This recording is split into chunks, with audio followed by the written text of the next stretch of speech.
Yo guys, welcome to the Zelda Fiction. Today we are gonna see, what if Naruto was the Shinigami Sage and got harem? Part 2. If you end up liking this video, please consider subscribe, so without further ado, let's get into the video.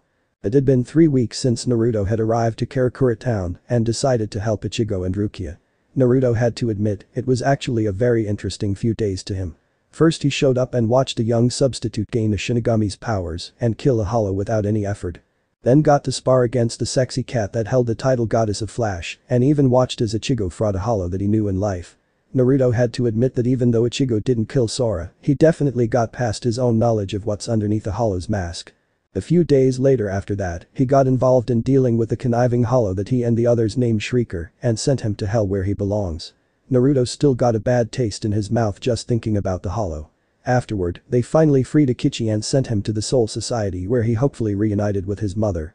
Finally, just an hour ago, he had to help Ichigo and Rukia deal with some faulty merchandise that Kisuke sold to Rukia. Apparently the lazy shopkeeper sold her some soul candy that was supposed to take care of Ichigo's body while he dealt with his Shinigami duties. However, the thing took Ichigo's body for what it called a test drive, or in other words, used Ichigo's body to perv on women like Orihime and Totsuki. The damn thing even tried to pick a fight with him when he protected Orihime from him. He would have said the same thing for Totsuki too, but he didn't really know who to protect at that moment since she looked like she was trying to kill him for kissing her on the cheek. Anyway, Naruto didn't like it, but he did show the mod soul not to pick a fight with him ever again, even if he was in Ichigo's body. Later, Urahara and his shopmates showed up and finally put a stop to the mod soul, but before he could take it to destroy it, Ichigo saved it, saying that it wasn't right to destroy him just because of what he was. Naruto actually had to respect Ichigo's decision at that time. After all, the mod soul was just as much a living thing like him or them, and destroying it would be like destroying him, since Jinchuriki were hated for what they were. So, while Ichigo and Rukia were walking back to his house, they put the mod soul in a stuffed lion they found and named him Kon, who decided to stick with them. Now, after school let out, Naruto was heading to Kisuke's shop. Apparently the shopkeeper wanted to speak with him about something important and Naruto, being the nice person that he was, decided to go and see what he had to say. Not to mention give him a piece of his mind about Kon. Kisuke better have a good reason for calling me at this time of day, because I'm very ticked at him for what happened today. If he's just going to say some crap and waste my time, I'm gonna break his nose. Naruto said to himself, hands behind his head as he walked. Urahara's shop. Naruto soon arrived at Kisuke's shop, but stopped at seeing the hot-headed red-haired boy known as Jinta Hanakari, picking on the timid black-haired girl known as Ururu Tsumijiya. He remembered the kids from the earlier today and his previous visit to the shop before. He was told that they both worked at the shop because they lost their families in a fire that burned down the building they lived in. Kisuke found them living on the streets after that incident and learned that they were able to see spirits. So, out of the kindness of his heart, he took them in as assistants and to keep them safe from hollows. Naruto really had to give the hat-wearing man credit. He might seem like a perverted slacker who lived the life of a hermit, but he had a kind and caring heart with hidden skill and power. In other words, he was the same as Jiraiya. Naruto watched as Jinta was pushing the end of a broom on poor Yuru's head, yelling about what happened today being all her fault. He was going to sweep when he felt like it, and that he was older than her, and that she should mind her place. Naruto watched this long enough, walked up behind the unsuspecting Jinta, and picked the boy up by the back of his shirt. "Hey, what the hell? Put me down." Jinta yelled, trying to get free from the blonde's grip. Naruto turned Jinta to face him, and the red paled at the glare the blonde was giving him. "You mind explaining what you're doing to poor Ururu?" Naruto asked, making the boy gulp in fear. I was just teaching her a lesson." Jinta stammered out, scared of the blonde right now. "Really? Because from my point of view, you were just bullying her for no reason," Naruto stated, making the red glare a little before speaking. But there was reason," Jinta yelled, hoping the blonde would listen. "Is that right?" Naruto asked before turning to Ururu. "Ururu, what did you say to little Jinta here to make him pick on you?" "All I did was ask him to help me sweep the porch like Mr. Urahara asked of us, but Jinta was laying down instead," Ururu answered, getting nod from Naruto. "Figures," Naruto said before facing Jinta. "All she did was ask you to help her, and you respond by poking in the head with the broom. Tell me, in what way did she deserve that, because I failed to see how she did." Jinta said nothing, not sure how to cover his actions from the blonde. Naruto put him down, but kept a hand on his shoulder. "Sai, look, I understand if you don't like working and all, but that gives you no right to treat her that way. You and her are practically brother and sister, so the least you can do is be nice to her, because a day will come that you two will need each other the most." So be nicer to her, because she's just trying to look out for you like a good sister should, okay? Naruto asked, getting a nod from Jinta. Good, now how's about you get to sweeping so you can get done and relax later? Naruto let him go and watched as the boy grabbed his drop broom before sweeping the porch. Naruto smiled, knowing that he got through to the boy, even if he wouldn't admit it. Naruto then turned to Yururu and gave her a kind smile. That should keep him busy for a while. Now Yururu, is Kisuke here? Naruto asked. Yes, he is, Mr. Uzumaki. Do you want me to get him for you? Yururu asked, thankful for the blonde's help. Before Naruto could answer, another voice appeared from the doorway. Don't bother Yururu, Kisuke wanted me to fetch Foxy for him. Hello to you too, kitten. It's been a while since we last saw each other. Naruto said, turning to face Uruchi in her human form, though he noticed some pink on her cheeks from the nickname. Yes, it has. Last time I saw you, Foxy, I passed out in your arms. You really gave me a fun time that night. Uruchi said, trying to tease him this time. What can I say, I really know how to show a girl a good time. Though, sometimes the ladies say I'm too much. You know what I mean. Naruto teased, actually making Uruchi's blush increase at the meaning of his words. In the background, Jinta and Yururu overheard them and blushed at what the blonde said, not knowing that he and Uruchi were talking about their spar. Yeah, I know what you mean. Alright, so Kisuke is waiting for you in the underground training area. He says that he has something interesting to tell you. Uruchi stated, trying to get her blush under control. Got it, thanks kitten. Naruto said, passing her before stopping. Also, if you ever need me to spar with you again or something else, you can call me anytime. Uruchi smirked at him, understanding his meaning. She wouldn't admit this, not even if her life were at stake, but she had developed a small crush on the very interesting blonde. She wouldn't call it love just yet, but the feelings she had were a start. However, even though she wanted to take him up on his offer, she couldn't. Not now anyway. I'd like that, but maybe next time. I'm still sore from using my strongest attack on you. Uruchi said, getting a nod from the blonde. Alright then kitten, I'll see you in a bit. Let me know when it's dark out. It's always impossible to tell down here, you know. Naruto said before descending down the ladder. Uruchi watched him go, but even after he went down, she continued to stare. He really is a mystery. I wonder if he knows that Kisuke wants to spar with him this time. I just hope they don't kill each other.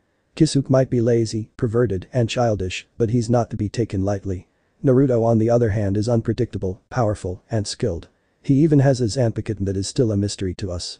Kisuke, you better be ready, because Naruto is not as easy to read as you think. Uruchi thought in worry for the two. Underground training area.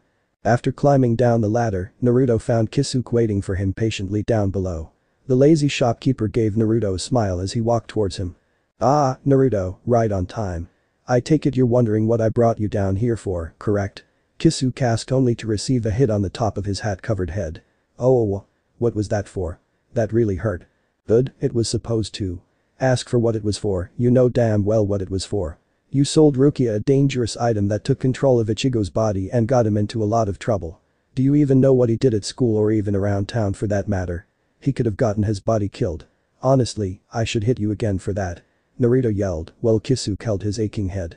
Well, when you say it like that, Kisuke began, only for Naruto to place his hand in his face, stopping what he was going to say.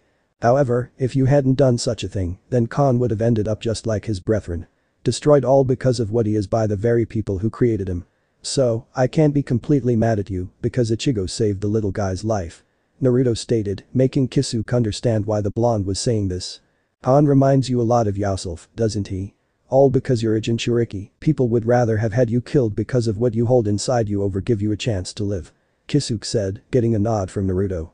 Yeah, but enough about my past for now, what did you call me here for? It certainly wasn't just to talk. Naruto asked, getting a grin from the hat-wearing man. Very perceptive, Naruto.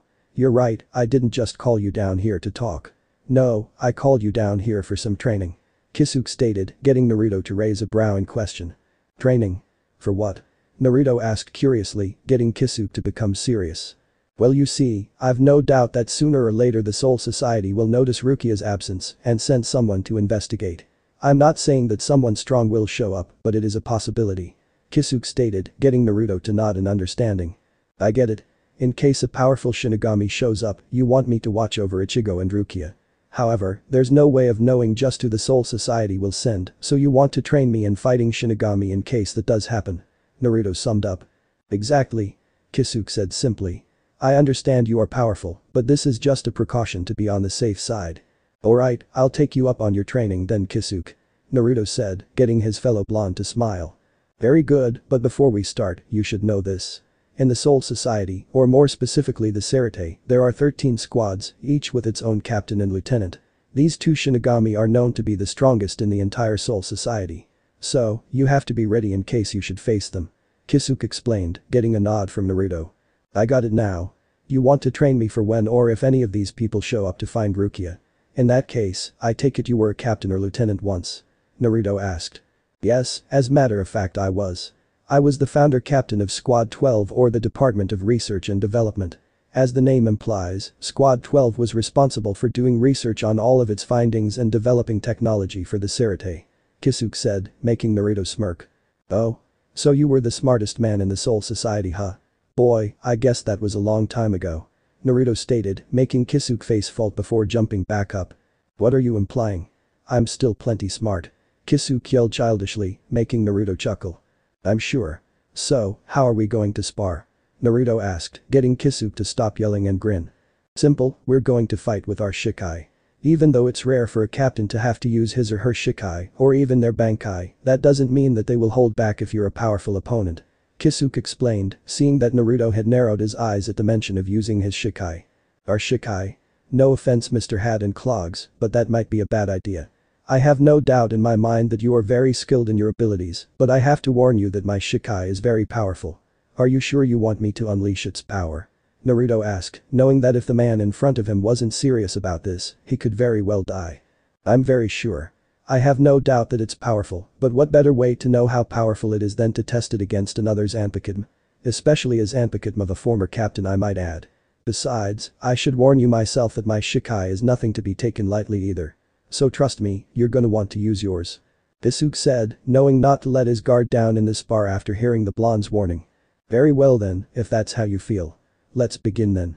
Naruto stated with a challenging grin, using a seal in his school uniform sleeve to change his clothes into his shinobi outfit and bring out his Zanpakuto.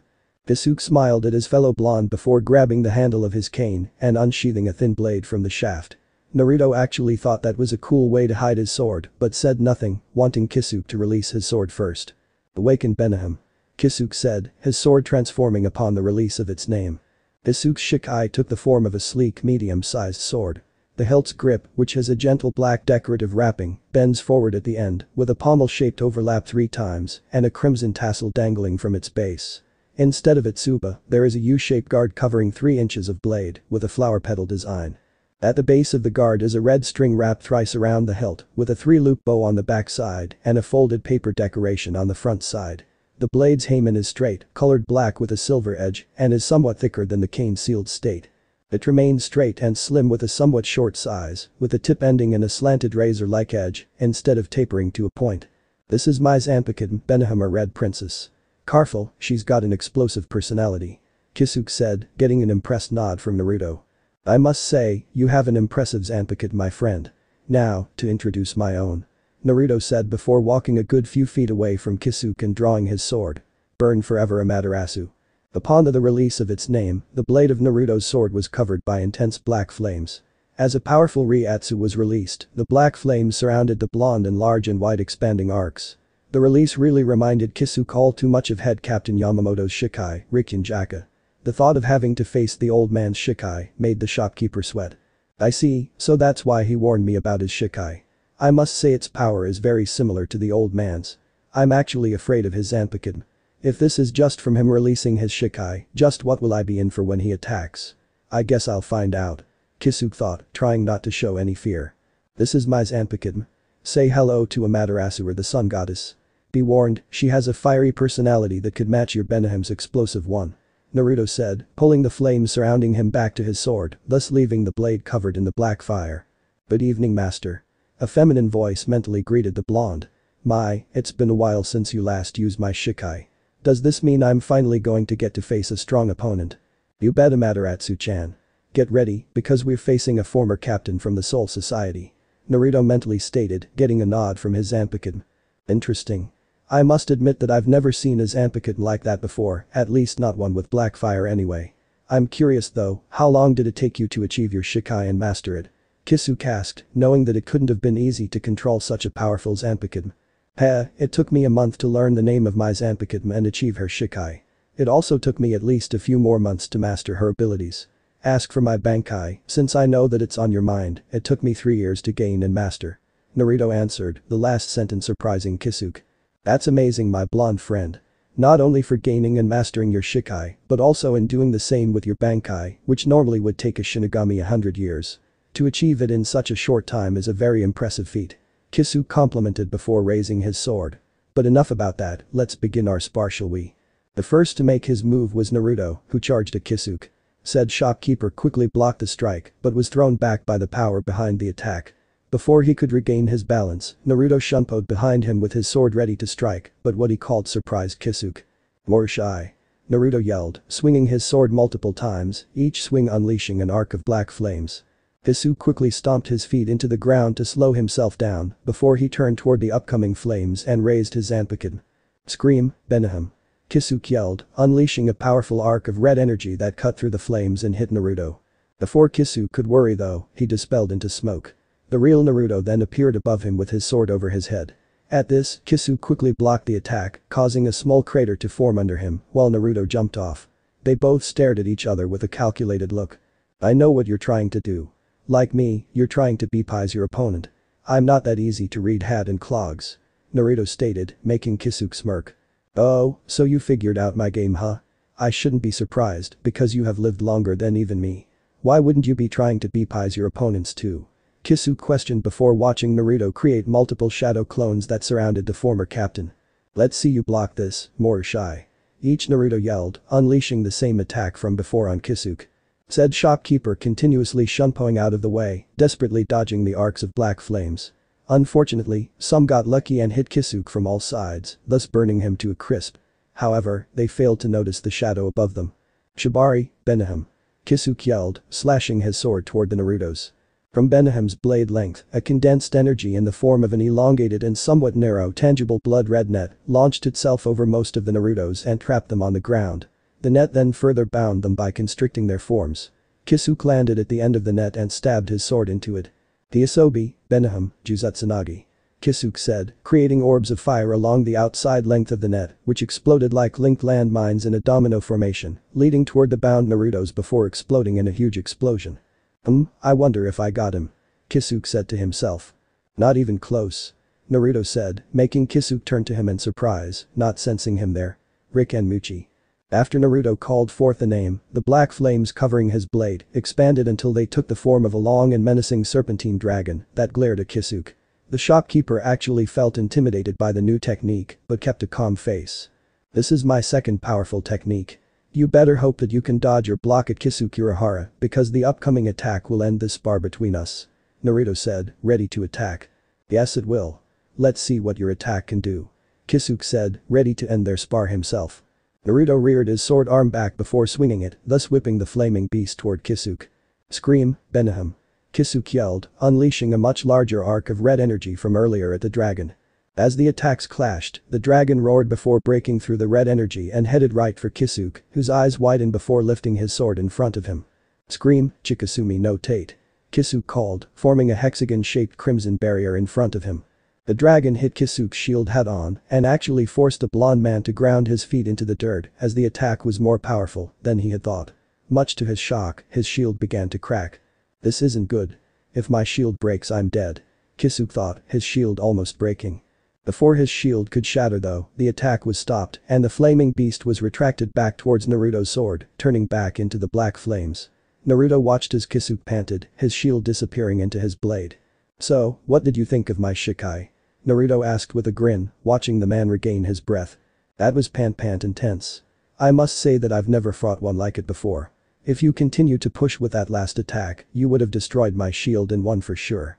Kisuke said, getting his breath back. True, but I didn't want to kill you. Naruto said before noticing that some black flames were on the edge of Kisuke's coat, to which the man was about to try and pat out with his hand. I wouldn't do that. Why not? It's only a candle-sized flame. Kisuke said, but decided to heed the warning. That may be, but I should warn you nonetheless.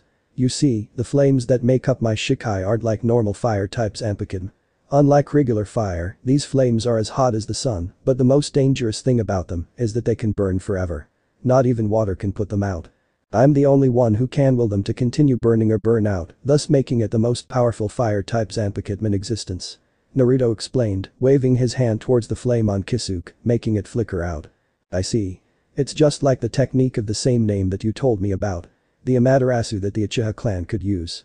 Kisuke said, both sealing away their shikai before walking back toward the ladder. Actually, my flames are different. The black flames of the Uchiha could only burn for a few days, but mine from my Zanpakuto can burn endlessly. Naruto said. Interesting. Anyway, I do hope that you learned something from our spar Naruto, because I was going easy on you. If you should face the captains or other Shinigami, they will not hesitate to try and kill you. Kisuke warned. Yes, I know. I have learned that a captain can be much more powerful than other Shinigami I've ever seen before. Don't worry though, despite that fact, I'm more than capable of handling myself. Naruto stated, getting a smile from Kisuke. Good to hear. Now, you might want to hurry home and get some rest, you do have school after all. Kisuke stated, making Naruto groan. Yeah, I know. Naruto said as they started climbing back up the ladder. Karakura High School. The next day at school, Naruto is seen walking into the classroom and taking his seat while other kids talked about art class. However, his eye was drawn to the guy with raven hair and glasses sewing something together. He could sense Reiatsu coming from him. Who's that? I sensed his Reiatsu before, but this is the first time I actually saw him. Could he be a Shinigami? No, I'd think Rukia or Kisuke would have informed me if there was another Shinigami other than themselves, the Visards, and Ichigo. Still, I shouldn't take my eye off that guy. Naruto thought, watching as the guy turned toward the door and narrowed his eyes at Ichigo, making Naruto suspicious of him. Hey, good morning Ichigo. Orihime called cheerfully, getting Ichigo to turn to her with a friendly smile. Hi Orihime, how's it going? Ichigo said kindly, surprising some of the people who heard, Naruto included. Ichigo nice. What's going on here? Naruto questioned out loud, getting Totsuki's attention. I'm not sure, but wait Naruto, what's the date today? Totsuki asked. June 16th, why? Naruto asked before noticing Totsuki tense ever so slightly before putting a hand on her shoulder. Totsuki, what's wrong? It's nothing. I just know why Ichigo's acting nice today. He might look and act like he's happy, but he's actually very tense about tomorrow. Totsuki stated, confusing Naruto. He might have been able to read people's body language, but Ichigo was hiding his emotions very well right now. Why? What's happening tomorrow? Naruto asked before watching Totsuki tense again. It's none of my business to tell you or anyone else, but tomorrow is the day Ichigo's mother died and him and his family are going to go visit her grave. Totsuki said, making Naruto's eyes widen in surprise at the unexpected knowledge. He said nothing as he watched Ichigo interact with his friends. Naruto could understand why Ichigo was acting the way he was now. He might have been cheerful, funny, and kind now, but when the situation called for it, he could be serious. However, he still held sadness at the loved ones he's lost over time and swore on his very life to never forget them. He would always remember them and pray for them on a specific date as well. He chose to pray for them on his birthday, October 10th. The day he was born, since that was the day his very life was to begin being written and still is. His story won't end until he dies. Naruto was broken out of his thoughts by Ichigo, never noticing that Totsuki had walked off while he was thinking. Hey Naruto, I've got a favor to ask you. Ichigo said, getting a nod from the blonde. Could you take up my Shinigami duties tomorrow? I know that Totsuki already told you why I need this favor, so could you do this for me? Sure thing Ichigo, I understand clearly why you'd ask this of me. Naruto said. Thanks, I knew you would. Ichigo said thankful before walking off. Yeah, I really do. Naruto said sadly, remembering all that he's lost. The Soul Society. In the Rukongai district of the Soul Society, a Shinigami is seen playing with some kids in a game of tops. Oh. Knock that one out. Go on, get him.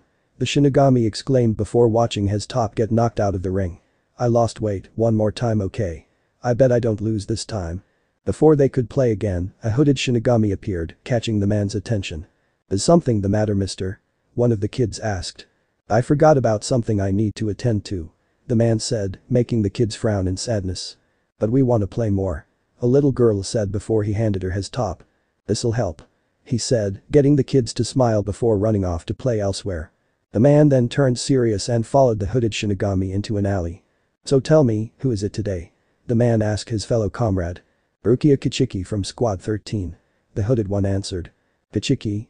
The man said, remembering the clan name before smirking. What offense has that young lady committed? She has stayed for far too long in the world of the living. The hooded one answered. Is that all? The man asked.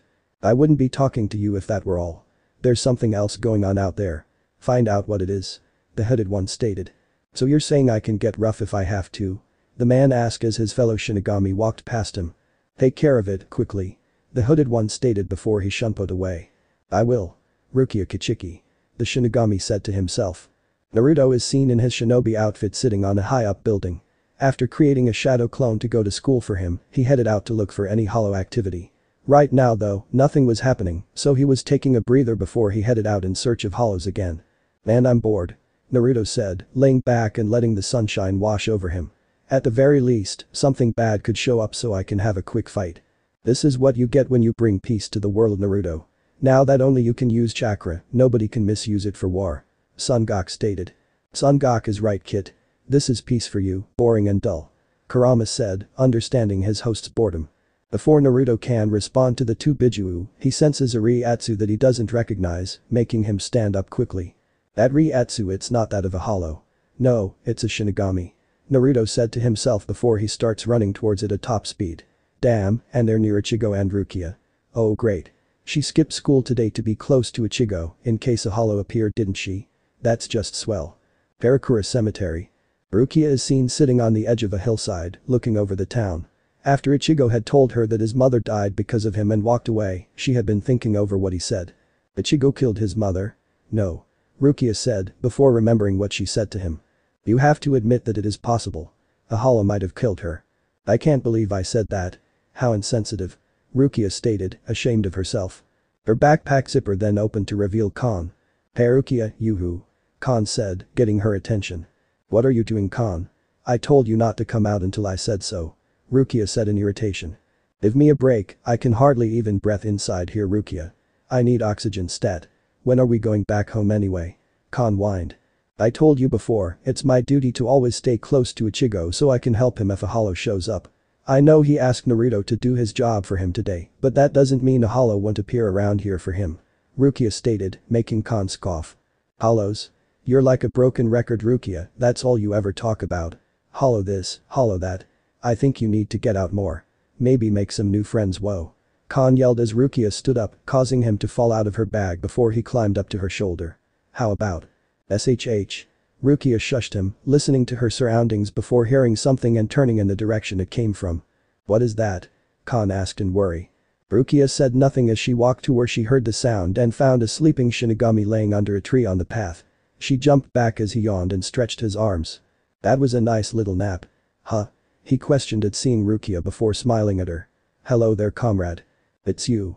Rukia said in recognition, making the Shinigami laugh before he rolled on the ground and to his feet, neither noticing Kon had fallen off her shoulder. Sorry I need to be caught napping, but these missions get so dull sometimes that I just can't seem to stay awake. The Shinigami stated. Aspa Shinigami? Not good at all. Kon said to himself, running off to find Ichigo. Mission? What kind of mission are you on? Rukia asked in suspicion. Don't you know, Rukia? The man asked with a smirk. But Ichigo. Ichigo is seen standing on the forest path at the bottom of some stairs. He was remembering the day his mother died. That day, while he and his mother were walking in the rain, he saw a girl that was actually a spirit standing at the edge of the river.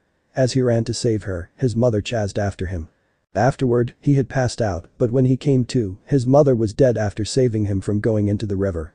At the thought of him being the reason she had died, the reason his family had lost their heart, he fell to his knees and cried. Knowing that if he hadn't tried to save that girl, his mother would still be alive. Sniff it was my fault. Ichigo said to himself silently, letting his tears of pain out. But Naruto. After a while, Naruto had made it to the cemetery. Right now, he was leaping from tree to tree, heading for the location of the Shinigami, who was currently with Rukia. He soon arrived at the spot, but stayed out of sight. He watched from his hiding spot in the tree as Rukia and the unknown Shinigami spoke. No more games, who are you? Rukia demanded. Just answer the question now. Rukia Kichiki, that's a name everyone at Shinigami Academy knows. The man said, surprising Rukia. Let's face it, you're famous. Adopted into the noble Kichiki family, you were known to the rest of the student body as the princess of Rukongai district.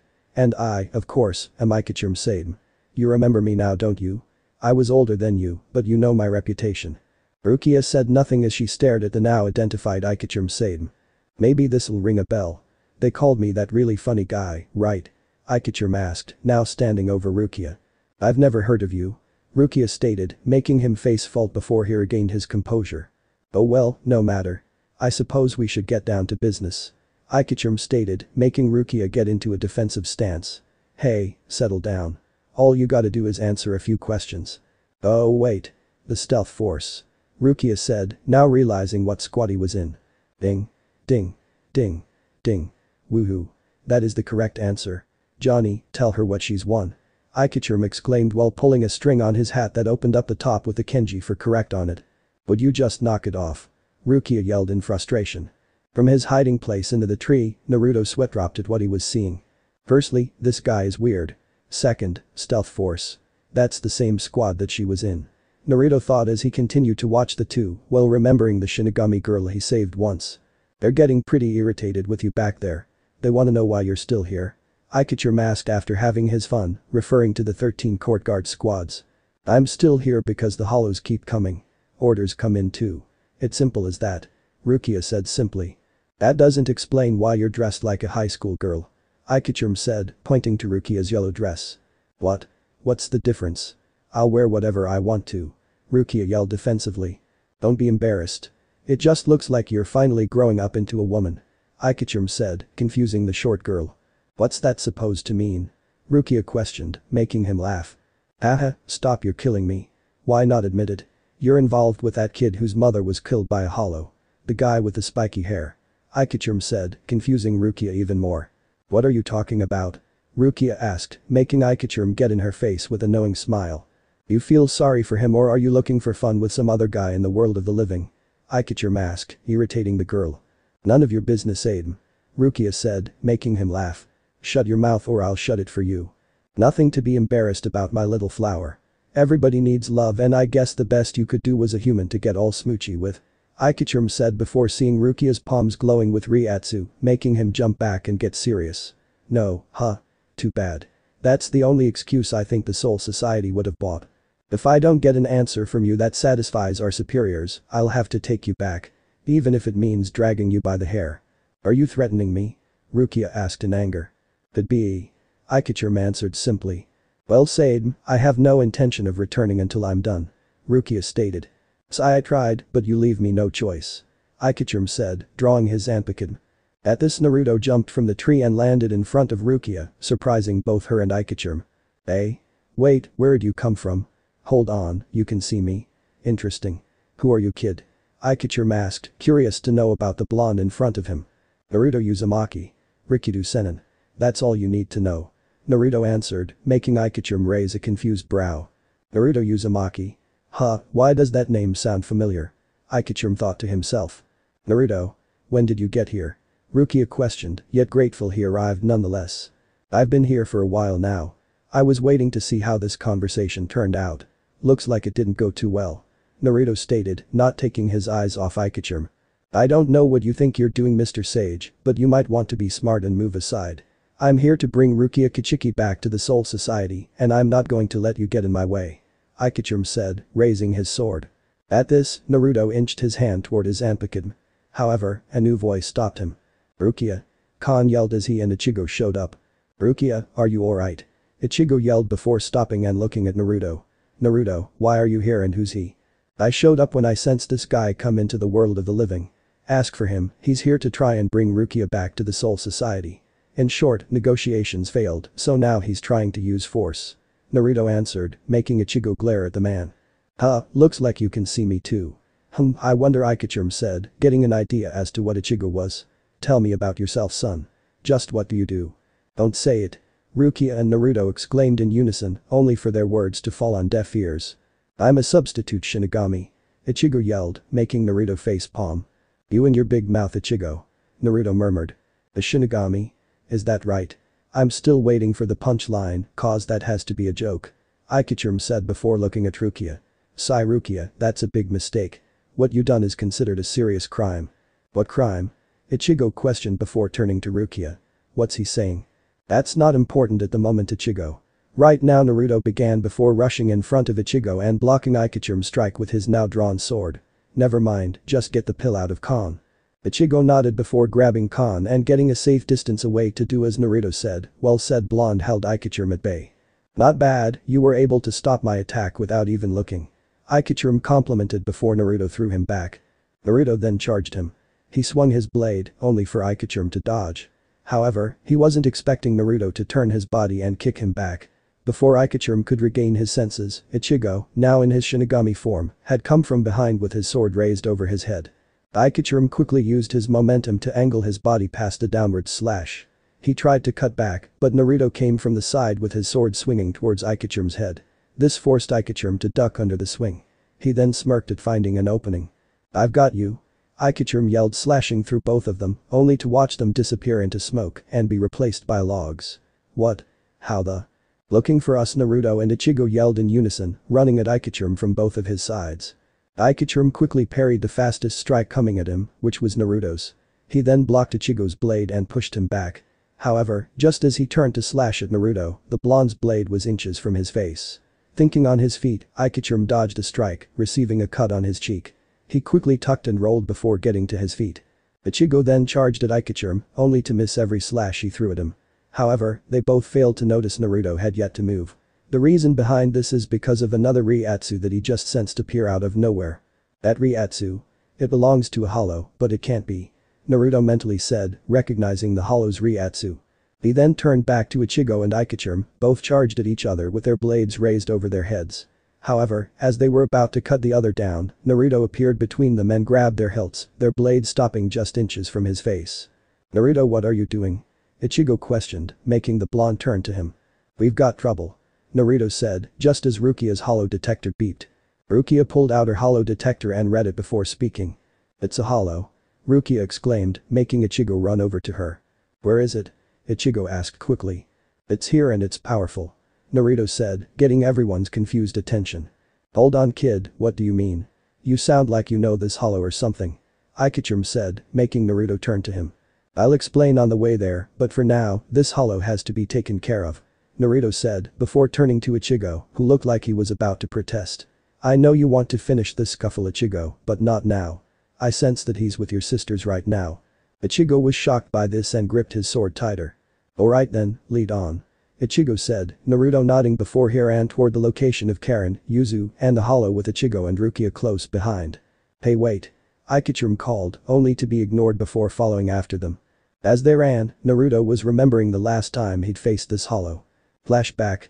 A few centuries ago, our favorite blonde is seen walking through a dense forest down a dirt road that lead to a local village that was at least another mile away. He would have stayed at the last village he was at longer, but he had to leave fast after he saved two samurai from a burning tea shop. Apparently, a samurai with afro-like hair had dealt with some thugs who were harassing a brunette girl, who he decided to save after she doubled his pay of 100 dumplings to 200. Then some samurai with glasses walked in and made things worse by fighting the afro guy. However, one of the men that the afro guy dealt with showed back up and set the shop on fire. So Naruto, being the heroic one that he was, dragged the two out before the building could collapse on them. However, the greedy slob of a man that was in control of the village showed up with lots of men to arrest all three of them. What the hell? He didn't have a thing to do with those guys, so why was he being charged? So, Naruto ran out of the village, not wanting to fight such idiots. Though on his way out, he met the girl from the tea shop. After they talked for a bit, he told her that even though he couldn't help her find the samurai that smelled of sunflowers, he did give her an idea that she might not like, but would get used to. He told her to get the help of those two idiot samurai from the tea shop. Considering they were about to be executed tomorrow, they'd do anything for the person that broke them out. After they said their goodbyes to each other, he left. If anyone can figure out what anime this is from, I'll give you a shout out. No, it's not Afro Samurai. Never seen the show before. Now here he was, on the road once more, not a care in the world. As he's walking, he looks up and sees that it will rain soon, meaning he had to find a place to rest before that happens. Looks like I better hurry and find a place to set up camp before it rains. Naruto stated before his attention is drawn to very loud crashes and sounds of battle, along with several Reiatsu. Several Shinigami and a very powerful hollow, though it appears that the earlier are losing one after another. At this knowledge, Naruto ran into the forest and moves as fast as he can to get to where the battle is taking place. Forest clearing. In the large clearing, there are several people that wore fully black ninja outfits surrounding a hollow resembling a giant hamster with bird-like hands and feet and a tentacle-like limb that hangs from his forehead, similar to the lure of an anglerfish. Around the hollow was multiple dead Shinigami. Four men and a petite girl with short black hair and gray eyes wearing a mask similar to Kakashi's surrounded the hollow. Haha. You fools are wasting your time. You all will die here like ants. Grand Fisher said, making them all glare at him. Lieutenant Soifin, what do we do? One of the men asked the girl now known as Soifin. Attack him from all directions. He can't hit all of us at once. Soifin ordered, all of them nodded before running at the hollow. As all of them attacked, the hollow dodged them with his incredible speed. Soifin then used her shunpo to get behind the Grand Fisher and fly towards him with her sword aimed to slash through him. However, he turned to her with his mouth wide open, catching Soifin off guard. She maneuvered her body and managed to just barely keep herself from flying into his mouth, however. Snap. Ah. Soifin screamed in total pain as the masked beast caught her leg in his mouth and broke the captured limb. It's got Lieutenant Soifin. Take it down. One of the men ordered, getting every one of the men to run at Grand Fisher. Grand Fisher saw this and tossed Soifin at one of the men that came at him, knocking him and Soifin to the ground. The hollow saw another man coming at him and threw his hand at him, forcing the man to block it with his sword. However, tentacle-like hair shot out from the beast's body and stabbed through the man's body, killing him. The man from before got off Soifin and left her on the ground, leaving her to hold her broken leg. He nodded to the last two men and ran at the hollow, hoping to outflank him. However, just as they were inches from him, Grand Fisher jumped into the air. Before the men could even react, his body spread into multiple tentacles and shot at the three. They couldn't even move fast enough before the tentacles stabbed into them and created a crater in the ground, killing the three in an instant. Soifin watched this in shock and fear. She was to have lead the stealth force into the world of the living and kill the hollow that has made his mark on the Sirte's most wanted list of hollows, Grand Fisher. However, they greatly underestimated their enemy's abilities and now they had paid the price for it. It was just her now and she watched in fear as the hollow landed and loomed over her with a sickening grin on his mask. It's just you and me now, little one. Your mission has failed, your men are dead and now you are all that remains. Say your prayers because I'm going to devour you and relish the pleasurable taste of your Ryukyu. Grand Fisher said, enjoying watching her try to crawl away from him before he reached out towards her. No. I don't want to die. Not yet.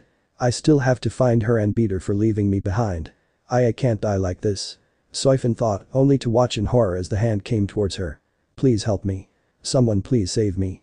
As if the Soul King or Kami heard her prayers, a new voice appeared. Hey Drain Clog, how about you pick on someone your own size? Before Grand Fisher could even turn, a medium-sized bowl of energy slammed into his side. Ah. Grand Fisher yelled in pain. Giant Rasengan. Naruto yelled, sending Grand Fisher flying away from a shocked Soifin.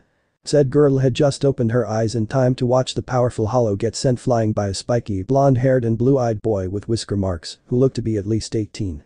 She was surprised that there was a human with the ability to see her and the hollow, but she was grateful for the quick save nonetheless. She was brought out of her shocked state by the blonde standing over her. Are you okay? Naruto asked. No, my leg is injured. I can't walk or stand. Soifin answered, looking down at her broken limb before turning back to the blonde. She watched as he inspected her leg before crossing his hands into a hand sign. To her surprise, in a cloud of smoke, another him appeared next to the blonde. You heal her leg and watch over her. I'll deal with the overgrown gerbil. Naruto stated, getting a salute from the clone. Can do, boss. The shadow clone said before kneeling at Soifin's side. Wait, you can't fight that hollow by yourself. You need to get out of here while you can. Soifin yelled, trying to convince the blonde to go while he could, believing that one lucky hit was just that. Don't worry about me. I might not look like it, but I'm a lot stronger than you think. The clone at her side stated as he began healing her leg while the real one walked toward the rising hollow. Soifin said nothing as she watched the blonde stand before the dangerous hollow like it wasn't even a threat to him. You little pest. I don't know who you are or where you came from, but from the feel of that attack you hit me with, you're gonna make for some very good entertainment before I devour you. Grand Fisher stated in amusement. You seem smarter than any other hollows I've ever met before, so how about this? You leave and live to kill another day or you stay, and I kill you for what you did to these Shinigami and many others. Your choice, hollow. Naruto stated, but knew that he would no doubt make the wrong choice and attack him. You dare to threaten me? Grand Fisher, I'll kill you for your insolence. Grand Fisher yelled, sending multiple tentacles of hair at the blonde. Naruto drew his sword and ran forward, cutting through the tentacles with ease. Grand Fisher was shocked by this, but raised his hand up before bringing it down on the blonde. Naruto dodged it before cutting it off, making the hollow howl in pain. Grand Fisher fought against the pain and grabbed the blonde with his other hand and crushed him, only for Naruto to turn into smoke and be replaced by a broken log. What? Grand Fisher yelled, not noticing the shadow behind him. Fire style. Fireball jutsu. Naruto yelled, firing a large ball of fire from his mouth at the unsuspecting Hollow. Ah! Grand Fisher yelled in pain as the flames struck his back while Naruto landed a few yards away from him. You give up yet, hairball? Naruto mocked, watching as Grand Fisher put out the flames with some effort. The Hollow glared at the blonde in pure anger. He was Grand Fisher, one of the most powerful Hollows in all of Wako Mundo. Yet here he was, getting made into a joke by a kid that obviously wasn't even taking him seriously enough to fight him with his full power. He was insulting him. Grand Fisher was not going to let such a being live. I'm not going anywhere, boy. I'm Grand Fisher and I refuse to be insulted by a brat like you. Grand Fisher yelled before charging the blonde in a blind rage. Die. Naruto didn't bother moving before going through a series of hand signs. Lightning style. 4-pillar trap. Naruto yelled, causing 4 large rocks to shoot up out of the ground around Grand Fisher before unleashing bolts of lightning on the trapped Hollow. Ah! Grand Fisher howled in unbelievable agony as the lightning coursed through his body. As this happened, Soifin watched from her position in awe. This blonde man just appeared out of nowhere and was fighting the powerful Hollow like it was child's play with abilities that could rival that of Kidman. To say that the young lieutenant was impressed would be an understatement. She continued to watch as he fought Grand Fisher, which was very one-sided at the moment. As the lightning bolts electrocuted Grand Fisher, who was still howling in endless agony, Naruto kept a good distance away as he went through another set of hand signs. Now to finish this. Fire style. Burning ash. Naruto yelled, blowing out a cloud of ash from his mouth at the writhing Hollow before clicking his teeth, creating a spark. Boom.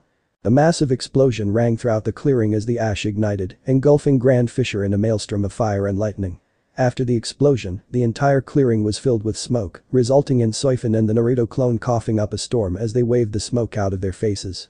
Cough. Cough. Geez, wasn't that a little overkill? Soifin questioned, coughing into her hand. Maybe, but whatever takes down Hairball faster, the better. Naruto said, walking up to Soifin and his clone, dispelling the latter.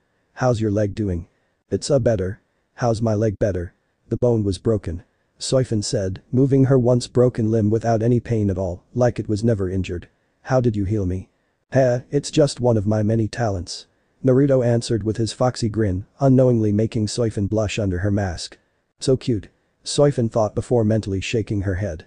What am I thinking? I don't even know him. I can't be thinking stuff like that. Naruto's grin however didn't last long before turning to face Grand Fisher, who looked like he'd been dragged through a cactus field with a bunch of landmines in it. Despite this however, he still managed to stand and glare at the two. Curse you, you damned human. Grand Fisher cursed as he glared at Naruto with anger. Well now, aren't you a strong one? I guess I shouldn't be surprised, you are very powerful after all. Still, I'm afraid this is where you die. Naruto stated, ready to charge the Hollow and finish what they started. He ran toward Grand Fisher, his sword ready to deliver the finishing blow. However, just as he appeared within inches of the Hollow, Grand Fisher opened his mouth, revealing a red ball of energy. Crap. Naruto exclaimed. Oh no. Human, get out of there, now. Soifin yelled from her position far behind the blonde. Naruto didn't get the chance to even move before the Zero fired. A powerful explosion rang through the area before ending, leaving half the forest and the clearing as nothing more than a crater of dirt filled with dust. Once the dust cleared, it revealed that Naruto had his right hand held out with the sleeve ripped to shreds and his arm covered in burns. Other than this, he was perfectly unharmed. He looked around for Grand Fisher, but couldn't find him anywhere before sighing in frustration. That's great, the coward ran away in a last-ditch effort. Naruto said in controlled anger before calming down and walking over to the Shinigami girl he saved, who he had surrounded in a sand dome before it fell around her, showing that she was untouched. Hey Shinigami, are you okay? Me, am I okay? I should be the one asking you that, just look at your arm. Soifin exclaimed, pointing at said limb. Relax, I've taken worse hits than that, but I'll admit that blast was the first in so long to have actually wounded me. Naruto said casually. Still, that was incredibly reckless of you. Soifin stated before looking down in sadness from her own words, knowing that they pertained to her as well. Naruto noticed her sad face, despite the mask, and figured that she was recalling the deaths of her men. I'm sorry for what happened to your men. If I had gotten here sooner, I could have saved them too. Naruto said, trying to comfort her. It's not your fault, it's mine. I was the one who led them to their deaths. I underestimated our enemy, and my men paid the price for it. Soifin said in shame, trying to fight back the tears. They're dead because of me. Soifin was surprised however when she felt something wrap around her and looked to see that it was the blonde who had hugged her without her noticing. Don't say that, don't ever say that. Your men knew the risk they took when they came to kill the Hollow. They died trying to save you. They sacrificed themselves so you could live. Nothing is more noble than dying to protect someone close to you. They fought for each other and were willing to die for each other, including you. Because of this, they wouldn't want you to blame yourself for their deaths, but to live on and remember them and the sacrifices they made. Naruto said, having had learned this a long time ago himself. After hearing this, Soifin finally let the tears fall and hugged the blonde back. She didn't know why, but his words really hit her. He was right, her men died, but only so they could protect not only her, but also each other. Her men wouldn't want her to blame herself for their deaths. The blonde was right, they would want her to live on and never forget them or the sacrifices they made today. Thank you. Soifin said between sobs. You're welcome. Naruto said, rubbing her back. They didn't even notice when it had began to rain down on them. After a few more minutes, they let go of each other and finally saw that it was raining. They decided that it was best if they find a place to rest. As they were walking out of the forest, Naruto had thought of something. Hey, I forgot to introduce myself. The name's Naruto Uzumaki, Rikido Sannin. Naruto introduced, giving her a foxy grin. Soifin was again thankful that her mask hid her blush before speaking. Soifin, Lieutenant of Squad 2. It's nice to meet you Naruto. Soifin said, getting a smile from the blonde. Soifin huh? That's a lovely name for a lovely girl. Naruto complimented, making the girl next to him blush even more before he spoke again. Soifin, I promise you that if I ever find Grand Fisher, I will kill him and avenge your men and all of the other people he has ever hurt. Soifin was at first surprised by this, but couldn't help feeling as though she could trust him. He had shown that he is capable of so much after all, so why couldn't he keep a promise like that? Thank you Naruto. Soifin said as they continued their walk. Flashback end. After that day, Naruto and Soifin had spent just a few days together and got along very well. They even told each other about themselves, though they still kept most of their secrets from the other. He did learn though that she was the lieutenant of the Soul Society's stealth force. However, she had to return to the Soul Society, but not before saying goodbye to each other, both hoping to see the other again one day. As Naruto, Ichigo, Ruka and Ikachirum continued running to where the hollow with Ichigo's sisters were, a thought went through Naruto's head. Soifin, I won't let what happened to your men happen to Ichigo's sisters. I'll face Grand Fisher and make sure he never hurts anyone else ever again, I never break my promises. Naruto thought, ready to end the dangerous hollow once and for all. The Soul Society. In the Squad 2 barracks, the captain of said squad was in her office doing paperwork whilst her fat lieutenant sat at his desk and ate from a bag of chips. Achoo. Huh? Soifin questioned, not sure why she suddenly sneezed. Something wrong Captain? Marichio Mita asked in concern for his captain. No, nothing at all. Soifin stated before getting back to work, but with a hidden smile on her face. Naruto-kun. Ah. Yuzu screamed in fear, struggling to free herself from a tentacle that lifted her off the ground, not that she could tell. Let her go. Karen yelled, only for her to be pushed to the ground by Grand Fisher's large hand. Ah. Karen, help me. Ah. Yuzu screamed as the hollow opened his large mouth. You're too noisy and anyway you're too small, even for an appetizer. Grand Fisher commented, prepared to devour the young Kurosaki. Dynamic entry. A voice yelled before a strong kick landed on the hollow's face. Ah. Grand Fisher yelled, being forced to release Yuzu and Karen as he was sent flying back into a wall. Naruto quickly caught Yuzu, who promptly passed out in his arms, before landing next to Karen, getting said girl to look up at him. Thanks whoever you are. Karen said before also passing out, just as Ichigo, Rukia and Ikachirum arrived. Karen? Yuzu? Ichigo exclaimed in worry for his sisters. It's okay Ichigo, they're fine. The hollow didn't devour their souls. Naruto said as he laid Yuzu down next to her sister. Ichigo was grateful toward the blonde, but before he could speak, the hollow decided to remind them all of his presence. You? Grand Fisher yelled as he glared daggers at the blonde. You're that sage from several years ago. How dare you interfere with my fun once again? Whoa, now that's an ugly one. Ikachirum commented at seeing Grand Fisher before thinking about what he said, thus turning to Naruto. Wait a minute, what does he mean by several years ago? Have you two met before? This question also got Ichigo and Rukia's attention, making them look at the blonde as well. Yeah, we met. His name's Grand Fisher. We fought after I saved a Shinigami from him, but before I could finish him off, he escaped. Ever since then, he's been in hiding and only appeared to take the life of a new victim. Naruto explained, glaring back at Grand Fisher. While taking in his blonde friend's information, Ichigo then looked at something that caught his attention, and his eyes widened. Standing in front of Grand Fisher was the girl that Ichigo saw when he was younger. It's not possible. Ichigo said in surprise, getting Naruto and Rukia's attention. It's the girl I saw that day 6 years ago, the one down by the river. 6 years ago? Ichigo, do you mean? Rukia trailed off, fearing the answer. That's right, she's the one. I tried to stop her from jumping into the river, but when I finally came to, she disappeared, and my mother, she was dead. Ichigo said through gritted teeth, shaking in anger while Naruto's eyes widened. That girl was who Ichigo saw that day his mother died. Well, you don't have to be a genius to know that Grand Fisher killed Ichigo's mother. Naruto thought, never taking his gaze off Grand Fisher, who took on an amused expression. 6 years ago? That's a long time, and there have been so many. You can't expect me to remember every one of the souls I've eaten, the girl spoke in the hollow's voice, making Ikachirum and even Naruto glare at him even more. Now can you? Heh. Soon after, something emerged from the girl's head before it extended and attached itself to the top of the hollow's head, thus making the girl sift into an oddly shaped lure-like object the size of a human. You sick bastard. Killing people is just a sick game to you, isn't it? Naruto questioned, anger clear in his voice with his eyes unknowingly changing into red with slitted pupils. Naruto, calm down. If you lose control of your anger, you level half the area destroyed. Jiki warned. Iki is right, Naruto, don't let that trash get in your head. He's just trying to make you and Ichigo lose your cool so he can kill you both. Kurama said, getting Naruto to calm down. You guys are right, sorry I almost flew off the handle there. Naruto mentally apologized, but just as he was about to inform Ichigo of the same thing, said Strawberry ran toward Grand Fisher with a battle cry. Damn it, Ichigo. Ah. Ichigo yelled out before jumping in the air with his sword drawn back. Just as Ichigo came down, Grand Fisher jumped out of the way in time, leaving Ichigo to smash his sword into the ground. Ichigo, you idiot, don't be so reckless. Rukia yelled as she and Naruto ran over to the Strawberry. Are you trying to get yourself killed? You can't just run at an enemy like that. Naruto yelled in frustration. Damn. The kid is strong, but he's got no tact for strategy. Neither did you at his age, kid. Kurama commented with a smirk. Shut up. Who asked you, furball? Naruto mentally yelled. Ichigo didn't hear them before jumping to the top of a wall, dodging a strike from Grand Fisher. While said hollow was in the air, he then spread his body out and grabbed Ichigo before pulling himself to him and surrounding the boy in an attempt to suffocate him. Ichigo. Rukia yelled in worry. I knew you were ugly, but up close you smell worse. Ichigo mocked, trying to break free.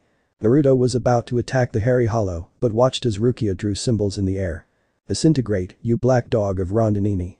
Look upon yourself with horror and then claw out your own throat. Back at number 9. Strike. Rukia yelled with a red glow coming off her body. Ah.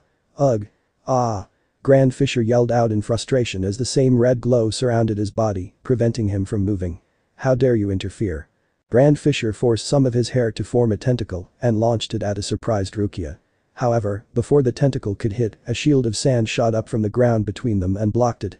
Surprised by this, Rukia and Ikachirum both looked to see Naruto, who was holding his hand out toward the sand. Naruto, what is this? You can control sand too? Rukia asked, never seeing such a thing before. Yep, that's the power from one of the Biju that's sealed within me, Shukaku. I can use sand as both a sword and shield, so to speak. It's my greatest defense. Naruto explained before raising his other hand toward a still-bound Grand Fisher and encasing his entire form in sand while keeping Ichigo out of it. Oh, thanks Blondie. I always knew you loved me. Haha. Shukaku laughed in the blonde's mindscape, making Naruto mentally sweat drop. What the heck is a Biju? What's a Shukaku? What are you guys talking about? Ikachirum questioned, never hearing such things before. Not important. Naruto stated, not wanting to tell the man anything about himself. Rukia, you can let go now. He's not getting free from that sand. Rukia nodded in agreement as she cancelled her spell, thankful toward the blonde since holding Grand Fisher with her kid was putting a huge strain on what little Ryoryoku she had. Just then, Ichigo finally cut himself out of Grand Fisher's tentacles and landed a few feet from him. However, he then noticed the hollow's body wriggle for a moment before several sharp tentacles shot out of the sand around him and launched themselves toward Karen and Yuzu down forms. Karen. Yuzu. Ichigo yelled in fear. Shit. Naruto cursed, not expecting the hollow to break free of his sand and aim for Ichigo's sisters. However, just before they could strike the young Kurosakis, Ikachirum jumped in the way and was pierced by the tentacles instead, much to the shock of everyone present. Ichigo quickly ran over and cut the tentacles off him before facing the man. Why? Tell me. Ichigo asked, not understanding why Ikachirum would save his sister from certain death. You sacrificed yourself. I'm a Shinigami kid and we fight hollows. We kill them without mercy, no matter what. Ikachirum said with a smirk before coughing up blood. When a hollow attacks at random and kills someone, grunt that person's loved ones are the real victims. They're left with nothing but an emptiness. As a Shinigami, I couldn't let that happen. We must always protect the innocent, do you understand, Spikehead? With that, Ikecherm fell to the ground, much to Ichigo's worry while Rukia walked over to him. Hey, get up. Can you hear me? Get up. Ichigo exclaimed while Rukia inspected Ikecherm. He can't die, can he? He's a Shinigami. Ichigo, even Shinigami are not immortal. If the injuries are severe enough. Rukia stopped at the sound of a snore, which was coming from Ikecherm himself. Wait a minute, he's only sleeping. Ichigo yelled in irritation. Seriously, the guy's sleeping at a time like this, you've got to be kidding.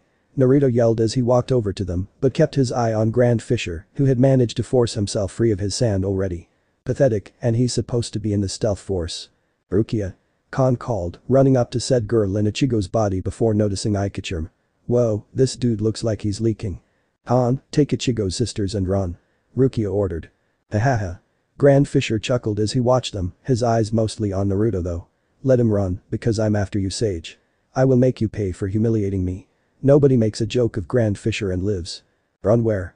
Khan asked with Yuzu and Karen in his arms, trying to ignore the hollow. Naruto created a shadow clone, who was dressed in an orange shirt, jeans, and orange and white sneakers. Find Ichigo's father and take his sisters to him. My clone will go with you. Naruto said, getting a nod from Khan before he and his clone left. As soon as Khan and the shadow clone were gone, Rukia stepped forward, completely ignoring the rain that had soon begun pouring down on her and the others. I'll go and you two back me up. Rukia stated, only for Ichigo to ignore her and jump to the wall Grand Fisher was on. Wait. No way, Rukia, you and Naruto back me up. Ichigo retorted.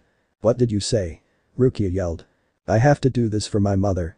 Ichigo said, readying to attack Grand Fisher. Stay out of this. Have you lost your mind? This hollow's been getting the best of Shinigami for centuries. He's way too strong for you to take on, Rukia argued, only to be interrupted. That's enough. Ichigo yelled. Now please, don't interfere or try to help me. This fight is all mine.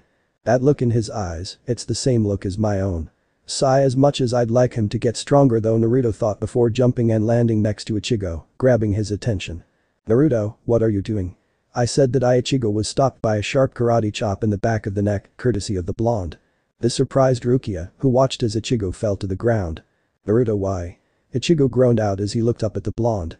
I'm sorry, Ichigo, but as much as I can respect your reason to fight him, you're no match for Grand Fisher at your current level of power. Naruto said before giving Ichigo a small, but reassuring smile. Don't worry though, I give you my word that I will kill him and not only avenge your mother or fulfill my promise to the Shinigami I saved, but also avenge all of the people he's hurt. Ichigo couldn't find a reason to protest as he was slowly passing out, but he did give a final reply with a weak smile. Oh, okay then. Give him hell for me. Ichigo stated before passing out. I intend to. Naruto said before turning to Rukia. Rukia, stay here with him and stay out of this fight. I don't want either of you to get caught in the crossfire. Okay, but just don't die. Rukia said, worry clear in her voice. Naruto nodded before turning to an amused Grand Fisher with a serious expression. Are you done talking? Good, because I want to devour you first and then your little friends here. Grand Fisher stated. Fine then, let's take this somewhere else, Drain Clog. Naruto said before running off into the wooded area. Very well, it'll just make killing you all the sweeter. Grand Fisher said before following after the blonde. Rukia watched as they both disappeared with a worried expression as she stood over Ichigo. Be safe, Naruto. Rukia said to herself. With Naruto and Grand Fisher. As Naruto is jumping from tree to tree, he looked back to make Grand Fisher was following him. Said hollow was indeed there and was keeping good pace. Naruto looked back in front of him and soon found the perfect place, a large wide open field. He soon landed in the middle of the field and used his senses to see if anyone was around. Lucky for him, nobody was close to his position, save for where he had left Ichigo and Rukia. Good, this works to my advantage. It's open enough for me to use my Shikai. Naruto thought before looking at Amaterasu. You ready, partner? I'm always ready, master. Let's show this hollow scum what happens when you battle a powerful sage. Amaterasu answered, getting a smile from Naruto before he turned to Grand Fisher, who emerged from the trees. It's about time. Are you finally ready to die, Sage? Grand Fisher questioned with a grin as he crouched down on all fours. I could ask the same of you, Hollow. Naruto stated before holding his sword out. Burn forever, Amaterasu. Upon the release of its name, the blade of Naruto's sword was covered by intense black flames. As a powerful Reiatsu was released, the black flames surrounded the blonde in large and wide expanding arcs. Grand Fisher watched this in both fear and interest. I knew this brat was strong, but I didn't expect him to be this powerful. This Reiatsu is almost overwhelming. Grand Fisher thought before grinning and licking his lips. It makes me hungry. Naruto pulled the flames surrounding him back to his sword, thus leaving only the blade covered in them. He then pointed his Zanpakuto at Grand Fissure. This, Grand Fissure, is my Zanpakuto its Shikai, Amaterasu. Naruto stated while glaring at the hollow. Take a good look at it and remember the name well, because this is the blade that ends your life. I hope you're ready to die, Grand Fissure, because I don't plan on letting you escape like last time. Ahaha. You think that you can kill me, Grand Fissure? You're out of your mind if you think that. Grand Fissure yelled before spreading his furred body out into several giant tentacles. Come at me, Sage, let's see what you can really do. Grand Fissure whipped his tentacles out at Naruto, intent on crushing him into a bloody pulp. Naruto didn't even bother moving as the tentacles came at him. Instead, he merely said 2 words. Kin sh plus Ruto. Naruto said without moving a muscle, just as the tentacles surrounded his entire form. Ha! You should have moved when ahhhhh. Grand Fissure yelled in pain before pulling his tentacles away from the blonde's post-ion, thus noticing that they were covered in black flames. What the hell, where did these flames come from? That's one of my Shikai's special abilities. Naruto said, making Grand Fissure turn to him and noticed that he was surrounded by his sword's flames, which acted as a protective shield as they swirled around him before returning to the burning blade. Impressive, boy, but it'll take more than fire to kill me. Grand Fissure said while splashing his fire-covered tentacles into nearby puddles, only to be surprised that the flames didn't burn out. What the hell, why aren't these flames going out? You don't get it, do you, hairball? Naruto questioned with a smirk as he got the hollow's attention. My Zanpakuto, Amaterasu, is the most powerful fire-type Zanpakuto you'll ever see. Her flames are as hot as the sun and can burn for eternity. Nothing can put them out, not even the water you're trying to use to douse them. Grand Fissure growled at this new piece of information about the blonde Zanpakuto, knowing that it put his powers at a huge disadvantage. He brought his tentacles close to his face as he observed the flames closer. Damn it, I'm at a disadvantage here. Most of my attacks work best at close range, which his no doubt work from both close range and from a distance. No matter, that just means I have to change my strategy. Grand Fissure thought before slicing off his flame-covered hair. Fine then, Sage, let's get serious. Grand Fissure lunged at Naruto with his inhuman speed before sending several large tentacles at the blonde. Naruto began dodging the tentacles one by one before he ran straight for Grand Fissure. Said Hollow launched more tentacles at him, but Naruto cut through them before he shunpoed directly in front of Grand Fissure's face. Grand Fissure quickly jumped into the air, just barely avoiding the blonde's blade. I've got you now. Grand Fissure yelled before spreading his body out and sending multiple tentacles at Naruto, who was stabbed before he could react. Heh, is that it? That wasn't very what. Naruto dispersed into smoke, much to Grand Fissure's surprise. The Hollow quickly looked around for the blonde, completely missing the huge shadow behind him, until he heard a sound that made his eyes widen before turning and looking up, only for him to regret it. Naruto was flying at him with a huge spiraling orb much bigger than his body. Massive Rasengan. Naruto yelled, slamming the attack into Grand Fissure and creating a crater around them. Ai. Grand Fissure yelled in pain as the Rasengan tore into his form. Soon enough, the attack dissipated with Naruto landing at the edge of the crater and looking down at the injured Grand Fissure. Do you feel it, Hollow? Naruto suddenly asked, watching Grand Fissure struggle to even move to his hands and knees. Feel what? Grand Fissure growled out, coughing up a large amount of blood. The same pain that you have caused everyone you've ever hurt since you have been around. I could kill you easily without a second thought, but that wouldn't help the people you've hurt or killed rest in peace. I wanted you to feel the same pain as them before I send you where you belong, to hell. Naruto explained, making Grand Fissure glare at him. Any last words before I kill you, Hollow scum? Fuck you, you human trash. Grand Fissure yelled as he threw a punch at Naruto, who jumped back with a backflip and standing several yards away from the Hollow. I will not die like this. I am Grand Fissure and I will not be the one who kills you. Grand Fissure opened his mouth and formed a crimson-red zero before firing it at the blonde, who didn't even bother moving an inch. Naruto flew through several hand signs before speaking. Water style. Aqua Mirror Jutsu. Naruto exclaimed, making a reflective pool surrounded by rotating water appear in front of him before he bent down, grabbing the rotating water and lifted it at 90 degrees, thus reflecting the approaching Zero's image. The image of the Zero soon emerged from the water mirror and flew toward the copied Zero. They soon collided in a massive explosion, which destroyed half the area around them. After the explosion, grass and trees had been burned to near nothing, while Naruto and Grand Fissure remained unharmed as they both stood where they were, though Grand Fissure was panting with heavy breaths. I've had it with this fight, Grand Fissure. I think that it's finally time to end it. Naruto stated, running at the Hollow, ready to deliver the final blow. I don't think so. Grand Fisher smirked as he brought his lure in front of himself and grabbed the head before removing his hand, making Naruto suddenly freeze in his tracks. Oh, so you do know this girl. I knew that I was right on the money when I searched through the memories of those I devoured. Standing in front of Naruto was none other than one of lovers when she was still alive, Shion. After Naruto had brought peace to the world, several girls had wanted to be with him, and one of them was Shion, the priestess of Demon Country. However, like all of his lovers, he couldn't save her from death, which had taken her away from him a long time ago. Now, here she was once more, standing right in front of him. Naruto-kun. Shion spoke with a smile, making Naruto and even the Bijuu's eyes widen. Shion-chan. Naruto muttered, not believing his eyes. No matter who you are, even the most cold-hearted warrior has someone they love, and this girl is someone you love.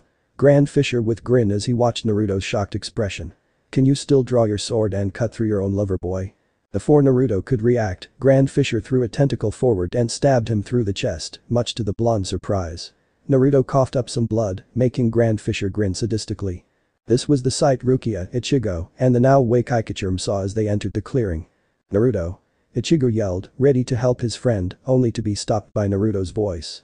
Stay out of this, Ichigo. Naruto said in a low and very intimidating tone of voice with his hair shadowing his eyes. What?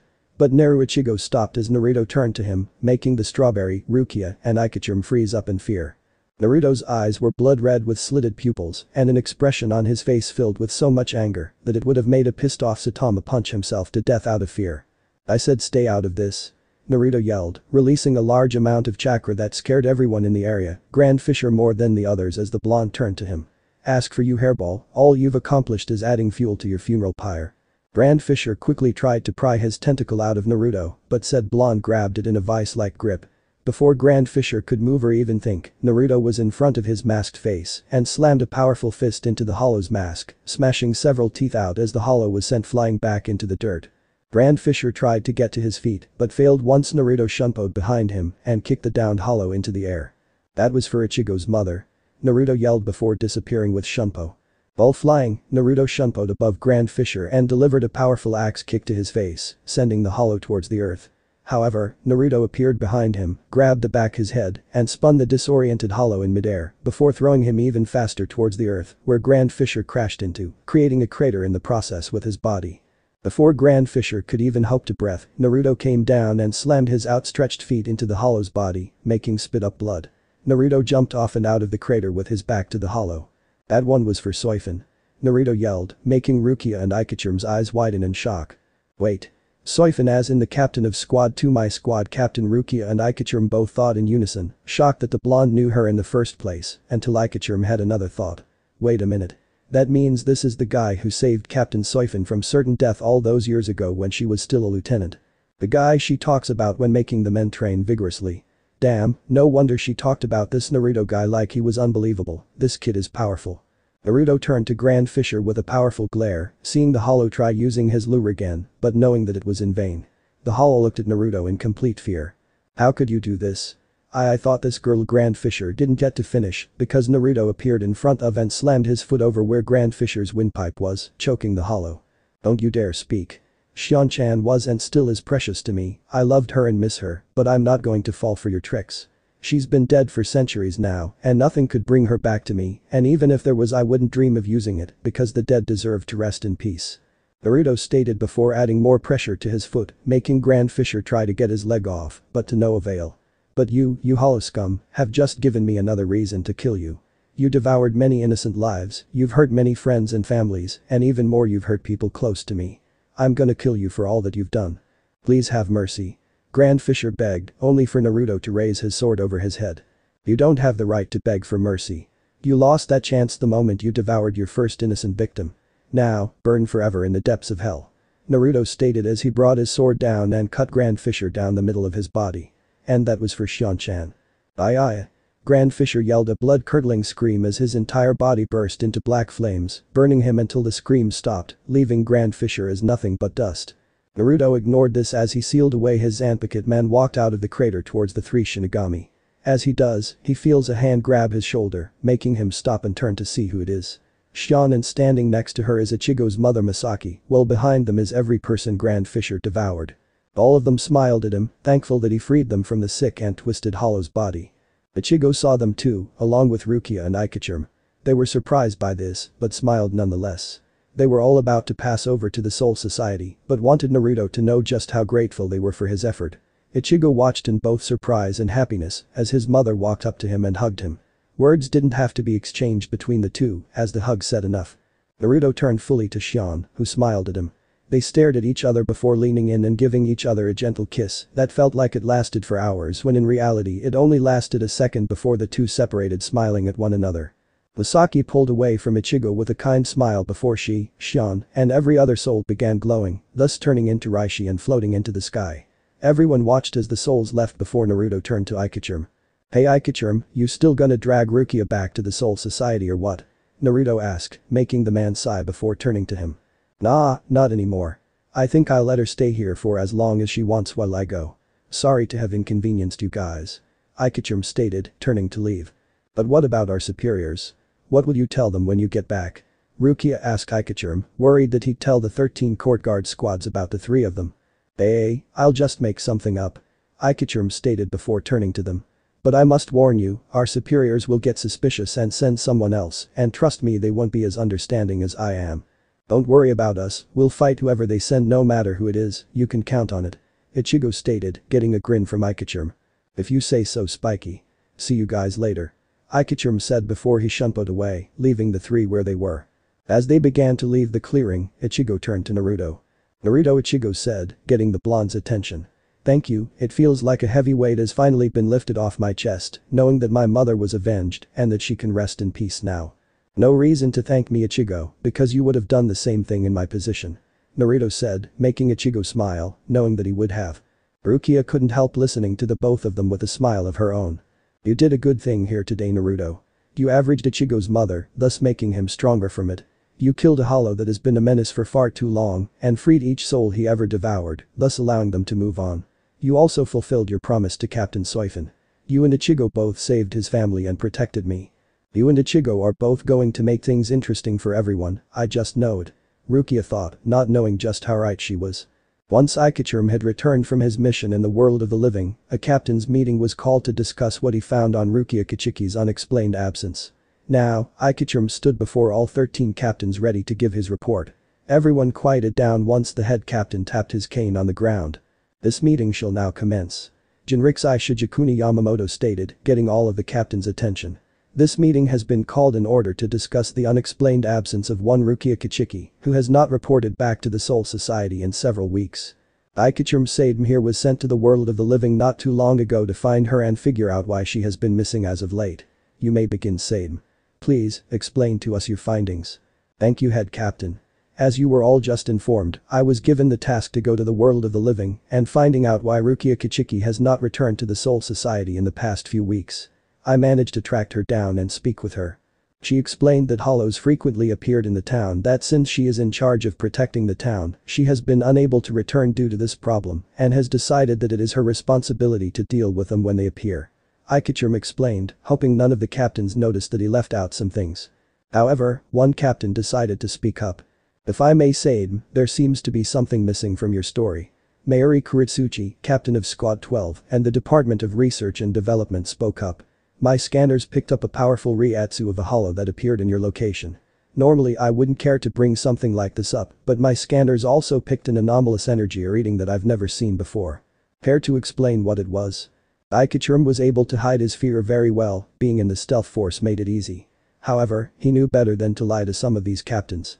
Especially Mayuri of all people, since lying to him could very well mean death.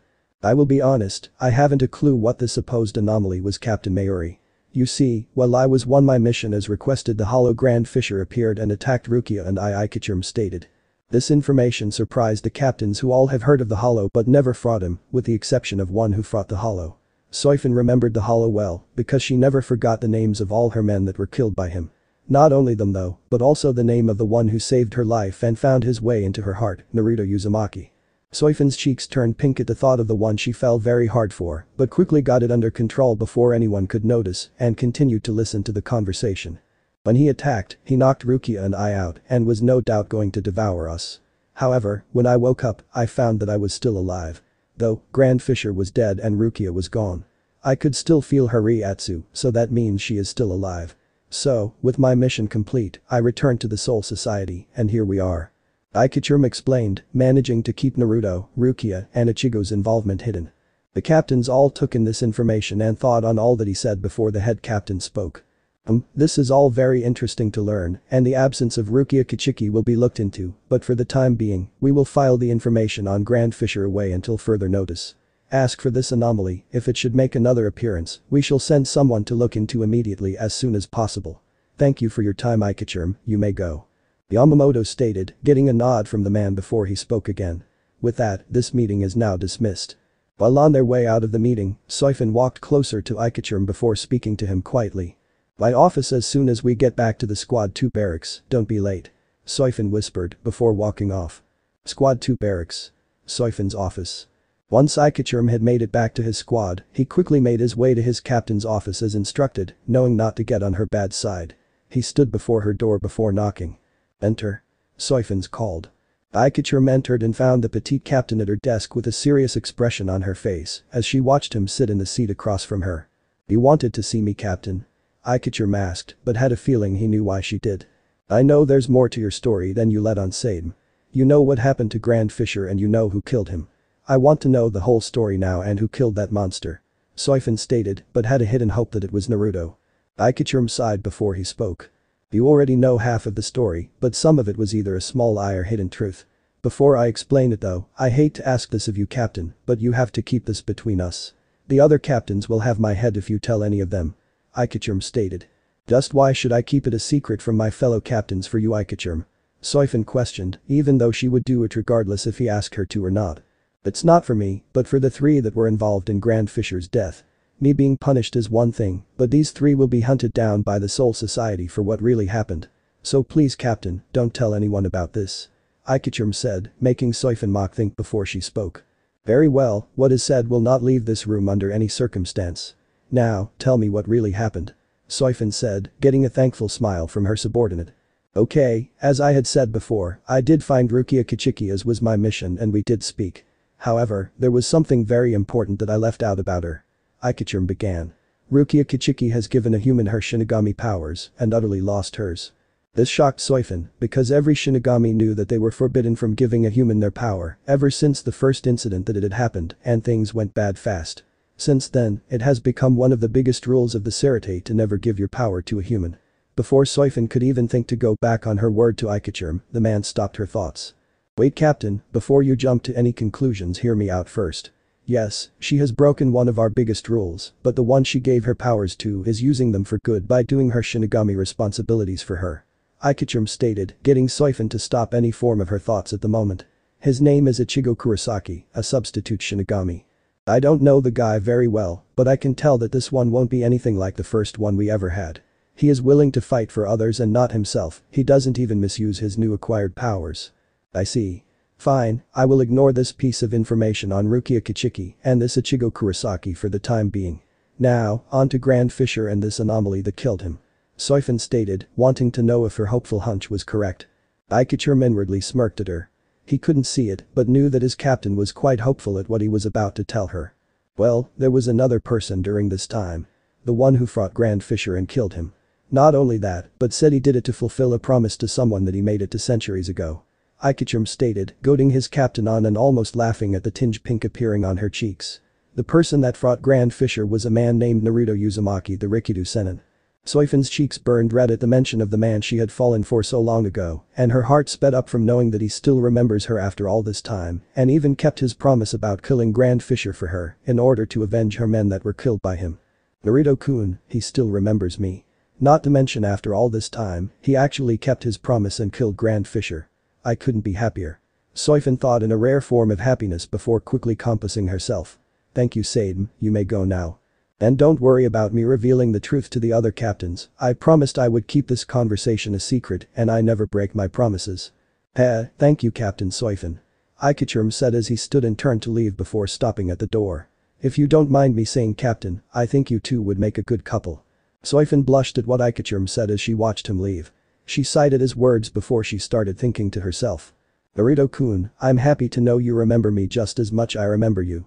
I hope we meet again one of these days, I've missed you so much. Soifan thought with a blush as she started doing paperwork. While Lycachurm was walking away from Soifan's office, he couldn't stop the smile that formed on his face. I saw that blush of hers. Boy, she has really fallen hard for you, Blondie. Maybe when you two meet again she'll change from the person everyone knows on the outside to the one she is on the inside. Lycachurm thought as he walked off. Hueco Mundo. Unknown to anyone, there was a certain hollow wandering the endless desert that is the world of the hollows. This hollow was a male that stood a good 20 meters tall with dark blue skin and white skeletal armor on the chest, arms, and shins. He had an athletic humanoid body, but with 2 pairs of arms connected at the elbows, the extra pair mirroring the front ones by facing the back and 6 fingers on each hand. Its white mask is quite unique due to having 2 faces with one facing the front of the body and the other facing the back, but with distinct features for both. The front face has elongated canine teeth in its lower jaw bracket and 2 tusks growing from said jaw, while the back face has similarly elongated canine teeth in its upper jaw bracket and a single horn protruding from its forehead, both of which have the same small red eyes. Finally, the hollow hole is seen in the center of the hollow's chest where the heart should be. This hollow has wandered the deserts of Hueco Mundo for centuries and has fought many battles, both during life and death. Ever since he first awoke to the world around him, he has lived in it and devoured countless of his own kind in order to fill the hole in his stomach that would never be filled. He first started out as any other new hollow, a demi-hollow. Then later, he found his body merging with his fellow hollows before his mind went blank. After that, he soon found himself in a much more larger and powerful form called Aminos Grand, his mask at the time being the same as what it currently looks like. Now, after years of being a Minos class hollow, he soon became what he is now, an Ajuch's class hollow. However, he soon found another hunger in him. Not the same hunger as when he was a demi-hollow, but the hunger for power. Because of this, he has wandered the land and devoured hollow after hollow for centuries just to become something stronger called a Vastolord. He knew that it was a rarity for any hollow to become a Vastolord, but was not going to be deterred. He has met several others who have become Vastolord, such as a quiet one that wouldn't even bother attacking him, one who killed weaker hollows that just got near him, and the self-proclaimed king of Hueco Mundo Baragon. All of the Vastolord's power alone made it clear that he wouldn't last a second trying to devour them, but it did make him want to become as powerful as them. So here he was, looking for another hollow to devour and be one step closer to becoming a Vastolord. Sniff, there's a powerful Reiatsu nearby and it smells delicious. I also smell fresh blood, meaning there's a battle. The hollow stated before running in the direction of the Reiatsu. Soon enough after a short run, the hollow soon found what he was looking for in the middle of a field, surrounded by pillars of rock formations and dead hollows. There stood a single Ajuch's class hollow in the center of the field, who was currently holding another hollow by the neck. The hollow is a male that stood at a good 18 meters tall, with an athletic humanoid body covered in tattered white wrappings with some around his waist that took the form of a long skirt. Underneath the wrappings though, you could clearly see green skin with his hollow hole on his chest, covered by the wrappings that formed into a tunic. He has long, whitish blue hair that reached his lower back, and his mask is smooth with an elongated chin, rectangular teeth, a blade-like horn jutting from his forehead, and aquamarine-colored markings on his face. His eyes were small with a unique whitish light blue color to them. The hollow watched this powerful one from a good distance, wanting to see what he would do to the one in his hand. "PL please. We were just hungry. Let me go." The hollow choked out to the one holding him, despite the fact that what he was saying was a waste of breath. "I'm not stupid. If I were to let you go now, you will either just walk away and be killed by another powerful hollow, or you will try to attack me when my back is turned. No matter how you look at it, you will die." The mystery hollow stated before opening his mouth and started forming an aquamarine zero. "Be thankful though, my friend, because death will be a release for you and a gain of power for me. Farewell." With that, the hollow blasted the head of the one in his hand, thusly killing him in one hit before dropping his body to the ground. He would have devoured the hollow's remains, but his attention was brought to the other hollow that had recently showed up, who now stood before him. "Interesting. Very interesting indeed. You are quite the powerful one, now aren't you?" The two-headed hollow stated as he looked at the carnage before him. "And who might you be? Another foolish hollow who believes he can devour me?" The other hollow questioned, preparing to fight. Close. "I'm here to devour you and become a Vastolord.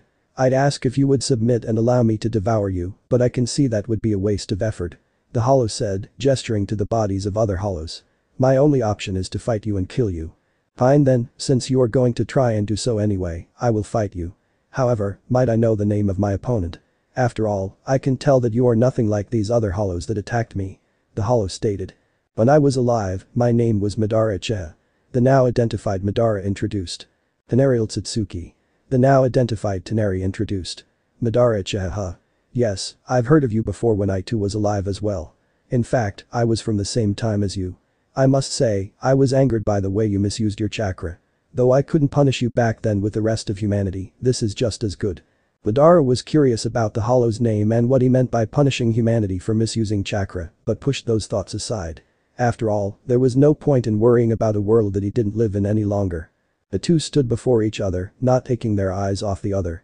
The first to make a move was Madara, who charged at Tenari with speed that was unexpected of something his size. Tenari blocked a powerful punch, but didn't expect the follow-up from his secondary arm. Tenari skidded back from the blow before regaining his balance. He saw Madara run at him again, and quickly threw his arms out, making the wraps on them shoot out at the approaching Hollow. Madara saw this and quickly began dodging the incoming wrappings that whipped and swatted at him, some smashing the ground where he was before Tenari brought them back and had them rewrap themselves around his arms. Madara observed this with interest, figuring out how his fellow Hollow fought. Interesting. It would seem those wrappings are not just for show, but for combat. However, it seems that despite their speed and power he can't keep them out for very long. I work with this perfectly. Madara thought before watching Tenari shoot another round of wrappings at him. Madara smirked behind his mask before he disappeared out of sight. Surprised by this, Tenari searched for him before a shadow fell on him. Looking up, Tenari found Madara charging a blue Zero from his mouth before firing at him. Tenari quickly brought his wrappings up and blocked the Zero, which exploded on contact while Madara landed nearby. He watched to see if that blast killed Tenari, but was surprised to see the Hollow unharmed as walked out of the flames. In case you're wondering if that blast didn't kill me, it's because these wrappings of mine are not cloth, they are my Hierro. They're as fast as a whip, but stronger than steel. Basically, they're a sword and shield. Tenari explained. Is that so? Fascinating. I shouldn't be too surprised that Zero wasn't enough to kill you, but it should have at least weakened you. Oh well, I'll just have to do better. Madara stated before formulating a plan in his head as long curved blades emerged from each one of his hands. Let's continue, shall we? Tenari outstretched his right arm, making the wrappings on it stretch out into a long blade. He brought it in front of his face as he stared at Madara. Yes, let's. Tenari said simply. They both charged at one another again, both completely oblivious to the three people watching them from a distance, overhead on a rock formation, while keeping their Reiatsu completely hidden. One has dark skin and purple hair with dark brown braids that is tied in a ponytail. He has pupilless eyes that are a pale lavender that he covers with a pair of clear goggles. He is wearing the traditional Shinigami uniform with the sleeves rolled up to the shoulders and a captain's Haori over it. The uniform is tied with a purple obi sash. He is also wearing an orange scarf around his neck, white boots, and black fingerless gloves. This man is Kanem Tmsen, captain of Squad 9. The next one is fairly ordinary in terms of clothing, and he doesn't wear any unique items. His clothes consist of the traditional Shinigami uniform and a captain's Haori. His overall appearance, however, is not as normal. His eyes narrowed into slits, although he appears to be an early to mid-20-year-old person, he is unusually thin and tall with very sharp features, giving him a skeletal appearance, and bears unusual silver hair. He also has his face set in a wide mocking smile. This man is Jin Ichimaru, the captain of Squad 3. Finally, the one standing between these two is a mild-featured man with brown scholarly hair enhanced by square glasses, along with soft brown eyes. He is wearing the standard Shinigami uniform with a captain's Haori. This man is Samsuke Aizen, the captain of Squad 5. Well, we came to recruit this powerful Hollow into our growing forces, but it looks like another powerful one showed up. What are the odds? Jin asked no one in particular as he watched the two Hollows fight. Indeed, it is most surprising to see another powerful Hollow appear so soon. However, it's not unusual. If anything, such things should be welcomed since it makes searching for one strong enough to join us much easier. Kanem stated before turning to his leader. Wouldn't you agree, Captain Aizen? Yes, but let's not jump to conclusions just yet, Kanem. This other Hollow may be powerful, but don't forget that power isn't everything if you don't know how to use it. Aizen stated as he observed the two Hollows with calculated eyes. However, this Hollow does seem to possess a great amount of Reiatsu just as much as the other. So either one would make a fine addition to our army. Back to the fight, Madara blocked a slash from Tenari before throwing him back and went for a stab with his front arms, only for Tenari to block both of them with his larger sword arm. Tenari then made some of his wrappings shoot out at Madara, who jumped back a bit before cutting them with his blades. This forced Tenari to retract the wrappings before he threw his sword arm back and it began emitting a green glow. Madara watched this curiously before Tenari threw his sword arm forward in a slashing motion, thus firing a green Zero in an arc shape at him. Thinking on his feet, Madara quickly jumped into the air and began spinning fast, picking up sand and creating a twister.